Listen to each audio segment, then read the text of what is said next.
Hello, ladies and gentlemen. Welcome into this week's episode of Smart Money Sundays. Hopefully, you're all doing well and were able to tune in to Nate's live session earlier this afternoon.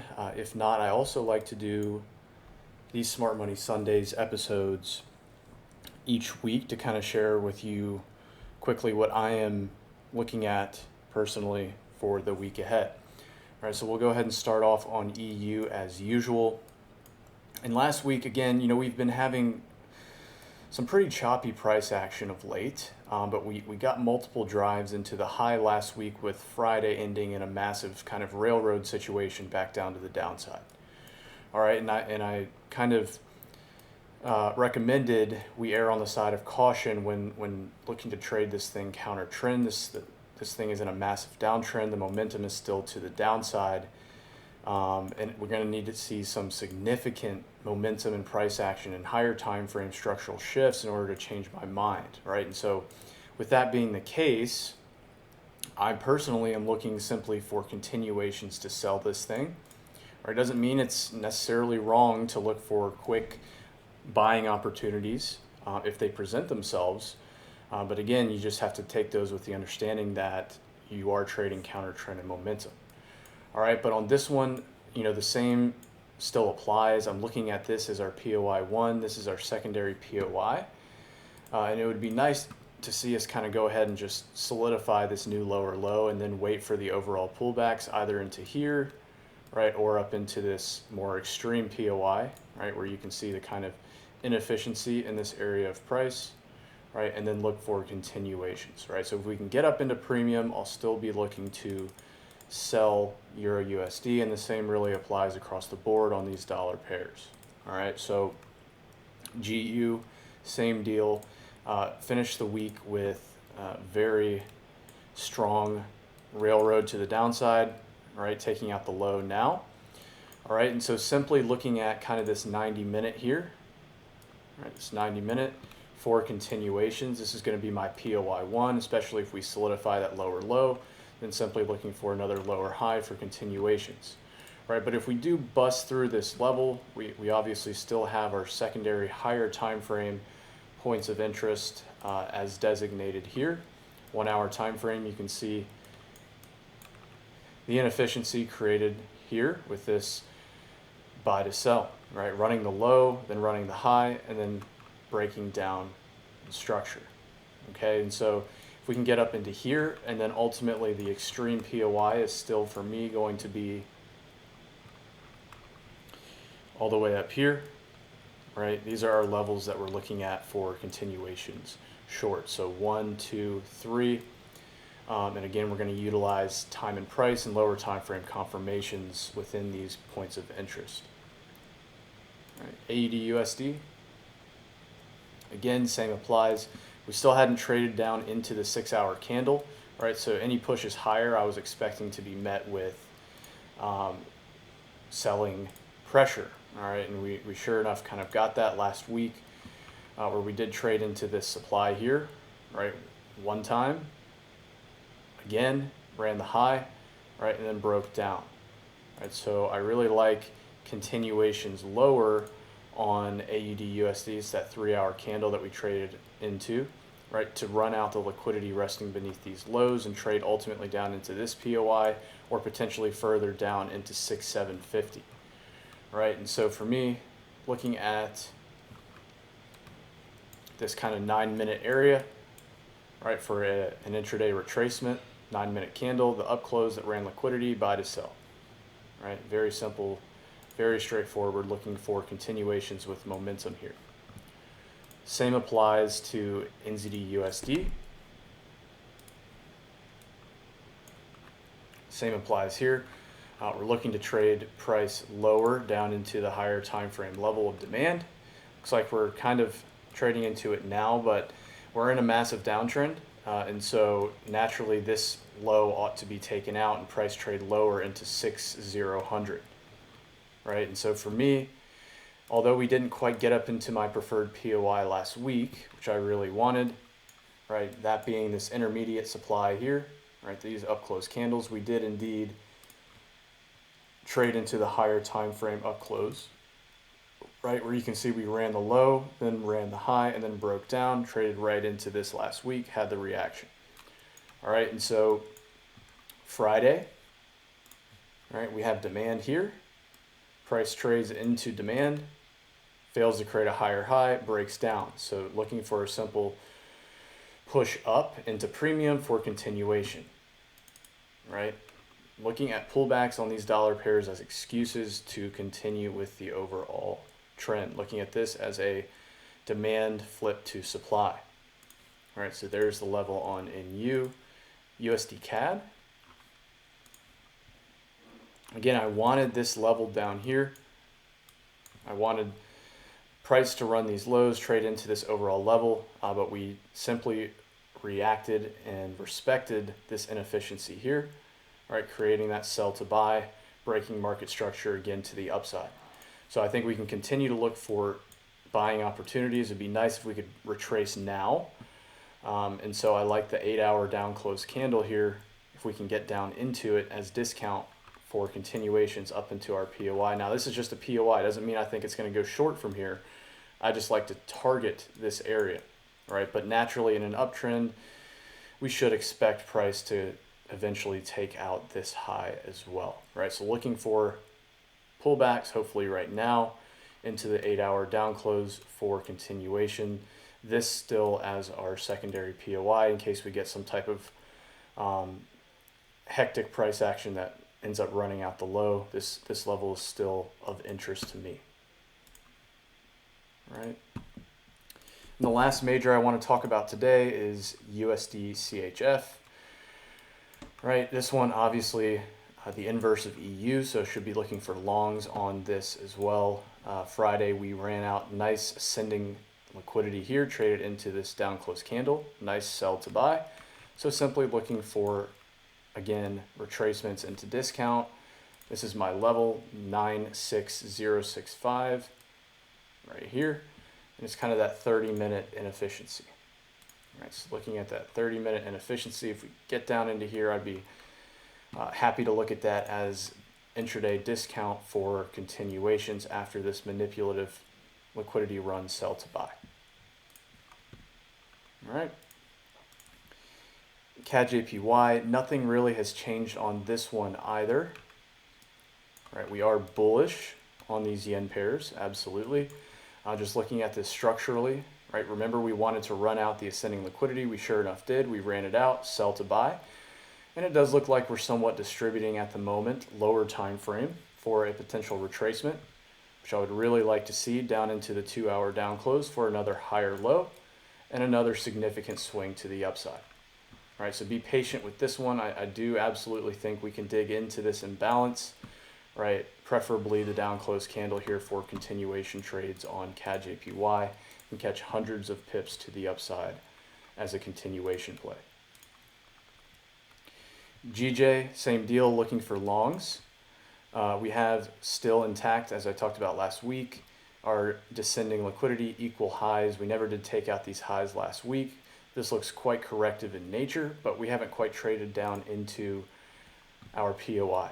That being this last down close candle that ran liquidity. 45-minute looks a little bit cleaner. All right, and so maybe we can somewhat pop up here to start the week and then pop lower, sell to buy, break structure, pull back, continuation.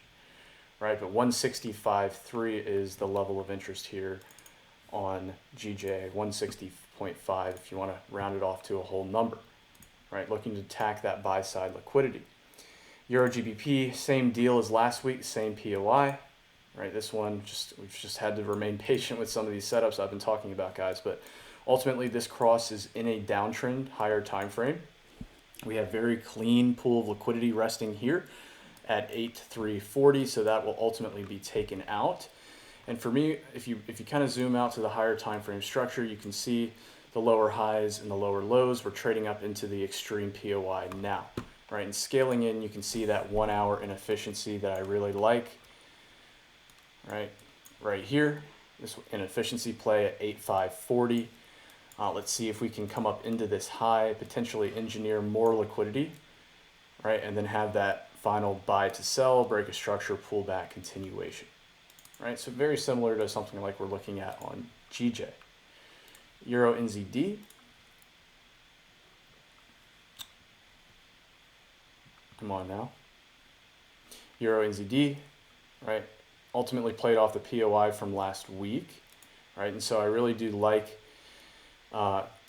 running out all of this liquidity. This looks very, very juicy to me, right? All of these highs here that I firmly believe will now be run out, and we can trade up into the 2-hour up close all the way up here, this supply, right? So lots of money to be taken here, lots of liquidity. All we need is the pullback, and you can kind of gear off of the daily time frame, right? That daily down close candle here, the open and the body of the daily candle, right? And you simply look to scale down the time frames for precision. Currently can't remember. There we go, 3-hour time frame. I like this little indecision candle. If we can get down into that, I will happily look for continuations higher into that pool of liquidity. All of these highs targeting this 2-hour up close at 6,450.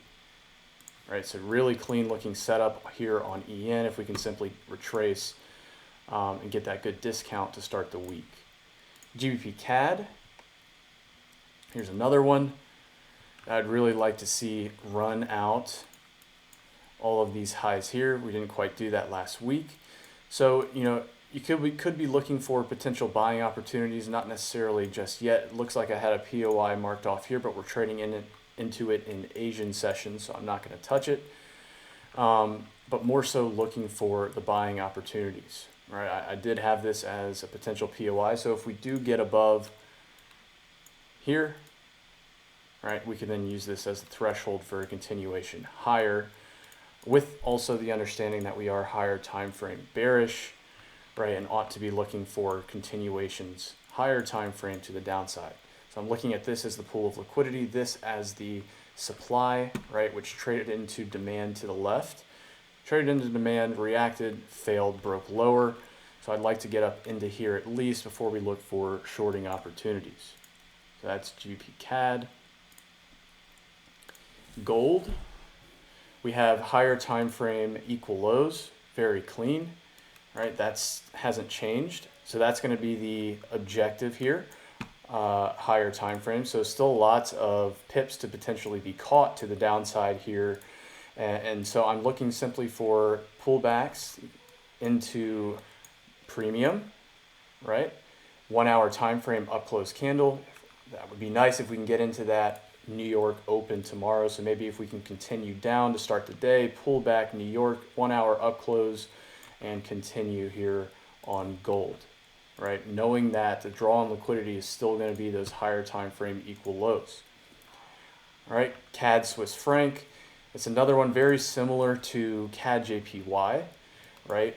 We never did trace into our 2-hour down close candle. We instead kind of reaccumulated and continued higher, right? So for me, these relative equal lows, even this low, I would like to get run out, right? So potentially see a push lower to start the week and then the push higher, right? Looking at this as our point of interest. For a very nice potential swinging opportunity up into descending liquidity within this trend line. All right, so that's CAD CHF. A lot of these levels we just have to remain patient on. The markets don't have much volatility at the moment, and so we're not trading down into our POIs as quickly as normal in this August month of trading. GBP CHF, right, is another one. I really like this pool of liquidity that's been built here, right, with these highs. So I want to look for continuations, right? If we can create a new low here and then run all of these highs out, right? Here's our supply, beautiful looking supply. That'll be the point of interest for continuations on this cross. All right. Last two, AUD CAD. AUD CAD looks very clean for selling opportunities here this week. Nothing much exactly to say besides the fact that we're already in a significant downtrend on these AUD pairs. I think we can at least dig down into really 8,800, right? As we never did trade down into this initially. We just kind of been trickling up, but we didn't break structure, right? We didn't break structure, so we could very easily create a whole new lower low, right? And you can see that price traded into this 4-hour up close candle on Friday, right? Had a nice reaction, nice mitigation, and so I'd simply look to see if we can get up into premium, back up into here for continuations. All right, so that's AUD CAD. Last one, NZD JPY. Now, yen pairs are still bullish. I really do kind of like these highs as draws on liquidity. We've just really been chopping here, really been chopping. Ran the highs, now looking to run the lows. This is my POI, this 4-hour inefficiency. So let's see if we can get a nice lower time frame type of sell to buy, break of structure, continuation. All right. But ultimately looking to target this as our initial high, and then ultimately this high and this high. All right. So some pretty good looking setups, points of interest here this week, guys. Again, you know, we've had to be patient for it, but patience always pays in the markets. You just have to wait for the setups to present themselves to you instead of chasing them, right? There's not going to be a trade every single day.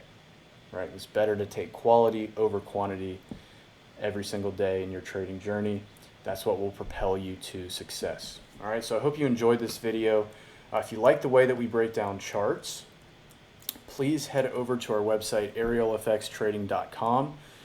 Simply book a free call with either Nathan or me, and we can discuss whether our mentorship is the right fit for you and the right fit for us to see if we can help you achieve your ultimate goal and customize a plan for you. All right, so have a great week, everyone, and we'll talk to you again next Sunday. Take care.